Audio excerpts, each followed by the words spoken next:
Value investors మల్టీబేగర్స్గా మారేటువంటి స్టాక్స్లో invest చేయడానికి ఎక్కువ ఇంట్రెస్ట్ చూపిస్తారు. ఒక స్టాక్ మల్టీబేగర్గా కన్వర్ట్ కావాలి అంటే లార్జ్ క్యాప్, మిడ్ క్యాప్స్తో పోల్చుకుంటే స్మాల్ క్యాప్స్లో ఎక్కువ అవకాశాలు ఉంటాయి.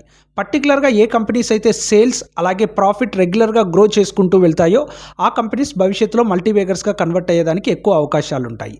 ఇలా స్మాల్ క్యాప్ కేటగిరీలో సేల్స్ అలాగే ప్రాఫిట్ 3 ఇయర్స్ నుంచి 100% అబోవ్ మెయింటైన్ చేసేటువంటి కంపెనీస్ ఏమున్నాయో ఒకసారి చూద్దాం.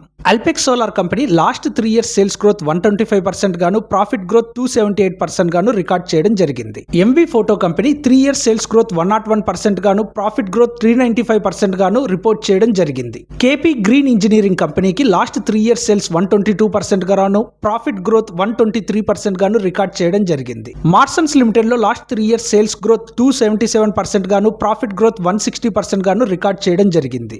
ఇటువంటి మల్టీబేగర్స్ అండ్ అలాగే స్టాక్ మార్కెట్ కు సంబంధించిన అప్డేట్ కోసం join in our WhatsApp group. Link is in bio.